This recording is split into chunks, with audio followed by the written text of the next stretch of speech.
أعوذ بالله من الشيطان الرجيم.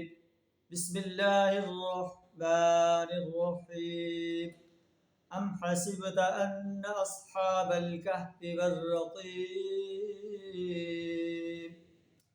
والرقيم كانوا من آياتنا عجبا.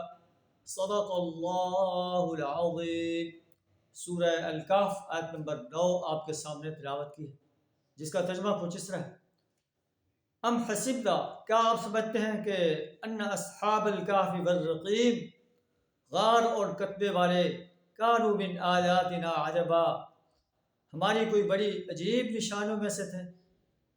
یہ چند نوجوان تھے جنہوں نے غار کے اندر پناہ لی اور اپنے رب سے دعا کی، اے ہمارے رب، آتنا من لدنک رحمہ، ہمیں اپنی رحمت خاص سے نواز دے، وہیئ لنا من امرنا رشدا، اور ہمارا معاملہ درست کر دے.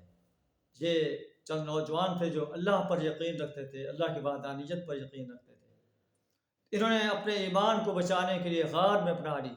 اس وقت کا بادشاہ ظالم انسان تھا، وہ اپنی قوم کو اللہ کے علاوہ کسی اور کی پرستش کی طرف بلاتا تھا. تو یہ اپنے ایمان کو بچانے کے لیے غار میں پناہ گزین ہوئے، اللہ سے دعا کی. یہ واقعہ بیان فرما کر اللہ قریش مکہ کو خبردار کر رہا ہے کہ آج بھی ایسا ہی ماحول ہے، اور تم اہل ایمان کو تکالیف دے رہے ہو اور یہ ایمان پر ڈٹے ہوئے ہیں. لیکن ایک وقت ایسا آئے گا کہ اللہ ان کی مدد فرمائے گا اور تمہیں ناکام کرے گا، خائب و خاسر کرے گا.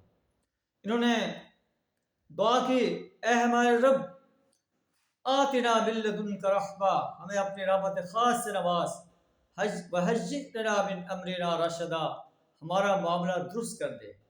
انہوں نے کہا، ربنا رب السماوات والارض، ہمارا رب تو ہے جو آسمان و زمین کا رب ہے، ہم اللہ کے علاوہ کسی اور کو نہیں پکاریں گے. یہ ہماری قوم، اس نے اللہ کے علاوہ اوروں کو معبود بنا لیا ہے.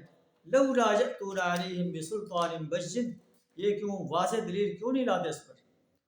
اس شخص سے بڑا ظالم اور کون ہو سکتا ہے جو اللہ پر جھوٹ باندھتا ہے؟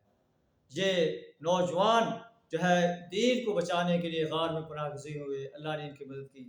اللہ اس طرح اہل ایمان کی بھی مدد فرمائے گا اور کافروں کو ناکام و نامراد کرے گا. اور پھر انسانیت نے دیکھا کہ ہجرت کے ٹھیک 8 سال بعد نبی صلی اللہ علیہ وسلم اپنے ساتھیوں کے ہمراہ ایک فاتح کی حیثیت سے مکہ مکرمہ میں داخل ہوئے اور قریش مکہ آپ سے معافی کی درخواست کر رہے ہیں. اللہ سے دعا کریں ہمیں اپنے آپ کو ایمان اور عمل صالح سے آراستہ رہنے کی توفیق عطا فرمائے. دین اسلام کو غالب کرنے کے لیے اپنا مال، جان، وقت اور صلاحیت کھپا دینے کی جرأت عطا فرمائے. وآخر دعوانا الحمد للہ رب العالمین.